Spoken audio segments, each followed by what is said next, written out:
friends, how are you? Welcome or welcome back to the channel. I hope that you all are doing okay, and anyone who is affected by the hurricane in the US are still holding down okay. In this video for today, we are going to have a casual convo, and of course it's still going to be about dramione fanfiction. I was brainstorming on what to feel for you guys, and I was flipping through my journal, and yes, I do have a journal, when I realized that I have had a streak of amazing reading months for dramione. I have had back-to-back top tier dramione read that instantly became my new dramione favorite in the recent months. So I thought I have to round them all up and talk to you guys about them. So of course, without further ado, let's head into my series of god tier dramione fanfiction that I've had a chance to read recently.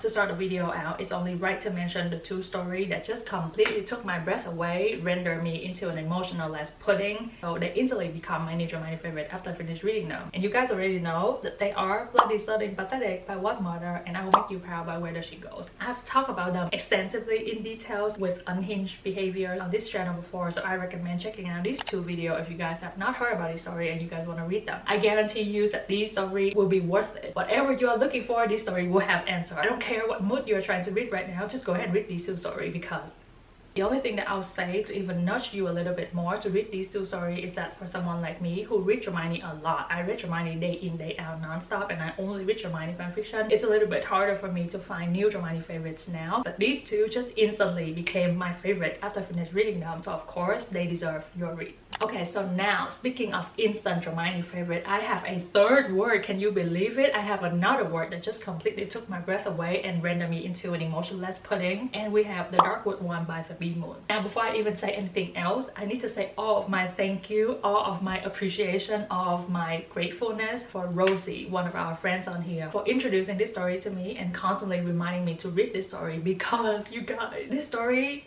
is just that god tier of a story incoming. I have lived not knowing that there is such a gem out there that I haven't discovered, and now that I've read this story, my life, like everything, is gonna change. This story started off us in 8th year, one of my favorite era to read in dramione fanfiction. We have Draco coming back to Hogwarts, coping a little bit hard with the war. He has came up with a brilliant idea of utilizing the vanishing cabinet spell to bring a witch to his bed every night, but something has went wary, which bring him the wrong witch. Now lucky for him, this witch is super capable, so she is probably the only person who can help him fix the spell if she doesn't just fall in love with him along the way.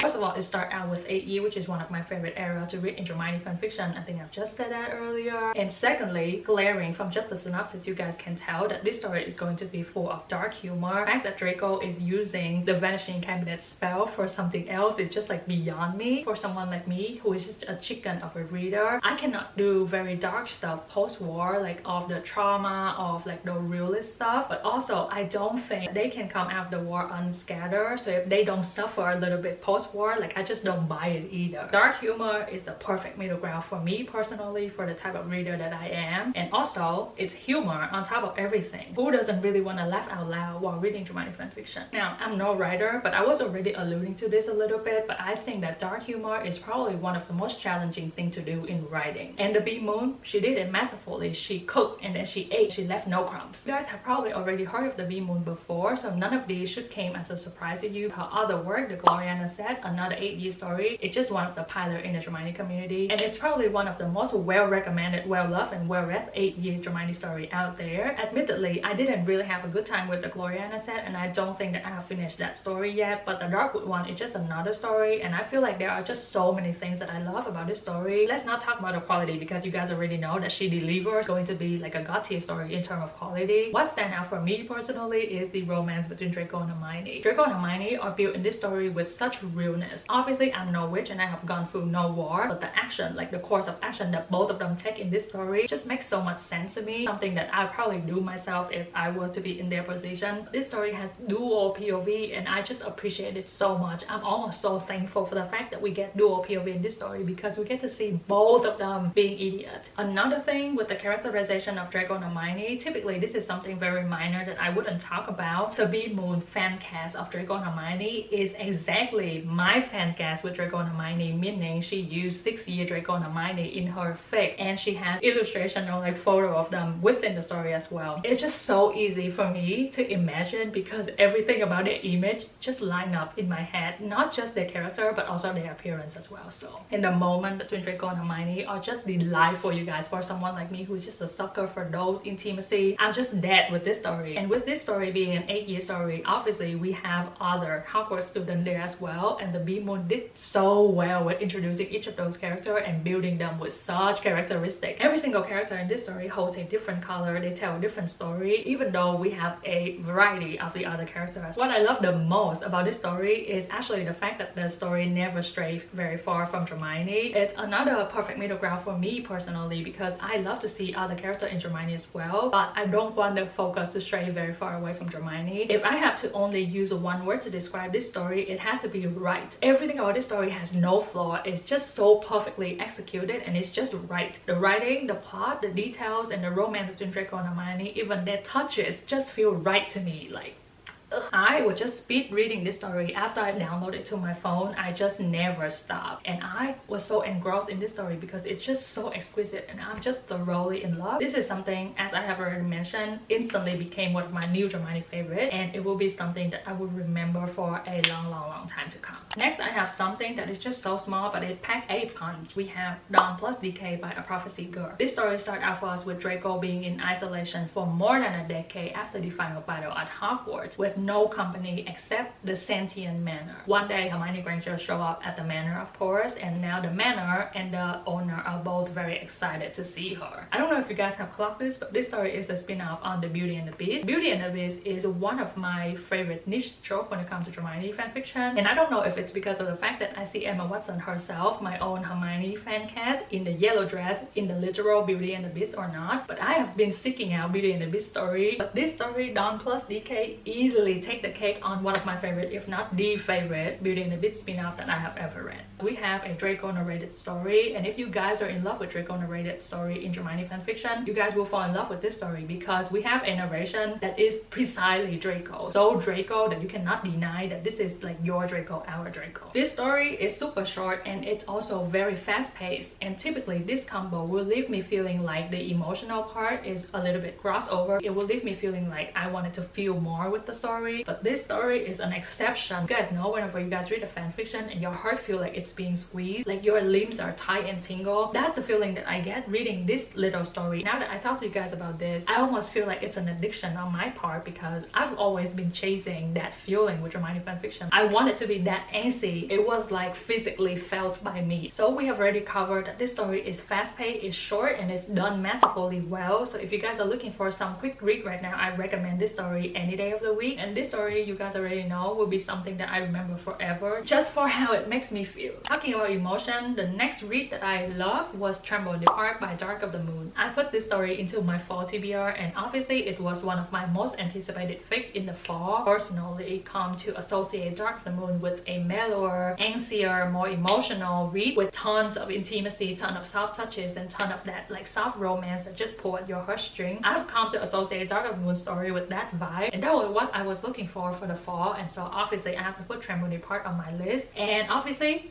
it did not disappoint. After the war, Draco Malfoy only kept close to himself and his best friend THoH not. So we have another story where Draco is in his pseudo-isolation, is in his own prison, and he is serving probation at the Aura office when there are a series of strange cases coming in. There are Muggleborn who are targeted and rendered into a deep state of sleep. Draco and Hermione are asked to be on a mission to explore the abandoned Knot Manor, believed to be the keys to house the resolution. So first of all, from that synopsis alone, we have a Draco who doesn't think he deserves anything, which is our favorite version of Draco. Draco and Hermione is being partnered up to go on an adventure. And third, we have THoH not. If you guys have read any of Dark of the Moon work, you guys already know that the quality of her work is top tier. The writing is super polished and the attention to detail is crazy. But what stands out the most for me with this story is the plot. Reading this story almost feel like you are being in an escape room with both Draco and Hermione. That's how real and how front seat you get throughout the whole story. This story, I feel like, is also one of those stories where you have to go out there and experience it. Obviously, Obviously, I would recommend any Dark of the Moon work any day of the week, but this story is going to be perfect for if you want an adventure, if you want a little bit of a plot, with of course a side of romantic development between Draco and Hermione, exquisite romantic development at that. If that's what you're looking for right now, I recommend heading to this story right now. Next, we are coming back to safe zone here, and we have a 6-year story. You guys already know that I'll read any 6-year story that's thrown my way, but this story is even more special. And we have Nectar by Violet Nair. And just like any other 6-year story, it kind of opened up a universe for us where Draco and Hermione confide in each other, and how the war would turn out differently, and how the character of Draco Malfoy will grow as he has somebody to confide in during that fated 6th year. You guys already know that I have an obsession with the 6th year Draco and Hermione, and also my whole obsession with Hermione started out with the 6th movie. So the fact that this story start out with this exact scene right here, which is one of my favorite Draco shot in the 6th movie, and we have already covered that the 6th movie is my most favorite movie out of the series. So obviously I was just instantly anchored. I was just gripped. I think after I have read a fair amount of 6-year story, I feel like the progress of the story are typically the same, and typically it still follow canon. Plot is not something that I'm looking for with 6-year story. Story has something that I am looking for instead, and it's the characterization of Draco and Hermione. The way that Violet Nair built Draco and Hermione is super close to what I imagined them to be, so they align with my headcanon. And obviously it goes without saying, but I am just thoroughly in love with the relationship development between Draco and Hermione. They come together very realistically in my opinions, because it starts out with a curiosity, and I regard Draco and Hermione in my head to be very curious individuals, and at that age as a teenager you are so drawn to what you don't know. Obviously they are so attracted to each other, and what I think is one of the most precious development or connection between Draco and Hermione is the fact they both are super clever, and they know that they cannot play with fire. They are literally raised, or their experience have taught them that they cannot hang out with the other person, but there is just something in their gut, something in their instinct that tells them that they can trust the other person. For someone like me who is a sucker for sentiments, little connection between Draco and Hermione flares the most, and it's probably one of the most precious things that I will always treasure with Hermione. Everything that I've just said about that relationship development are so masterfully captured in this story, so you will get through that whole journey and you will feel so much for Draco and Hermione. This story almost made me blush and have butterfly in my stomach, as if I'm back in high school and having a crush myself and sneaking out at night to go see somebody.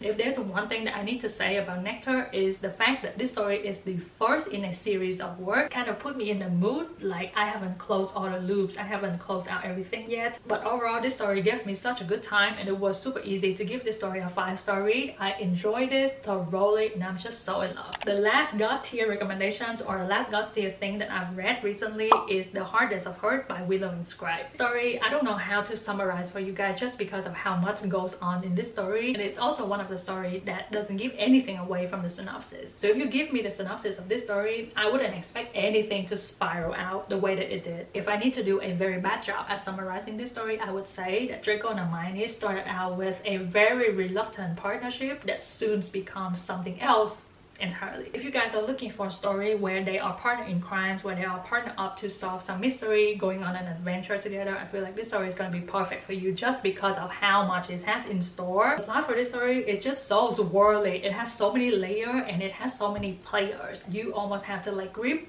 to stay onto this story, and it keeps you on your feet and it motivates you to read more.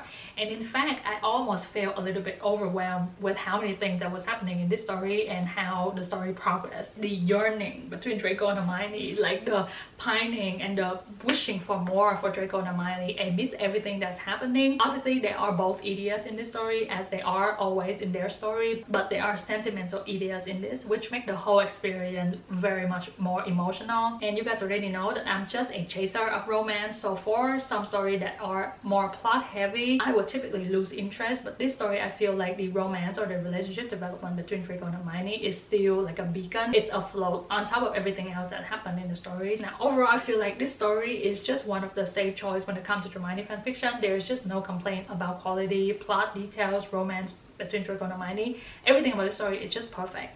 And if you guys are looking for an adventure, I guarantee you this story will be the most adventurous of them all. So that's the end of my series of God Tier Dramione recent reads. So I've had such amazing Dramione reading months, so I hope it continues. God forbid, not on wood. Please share with me your favorite recent read as well, because as you guys know, Rosie has been sharing her recommendation with me, and I get to read The Darkwood One by the Bee Moon. I hope you guys have a good time hanging out with me today. See you guys in the next video, okay? Bye!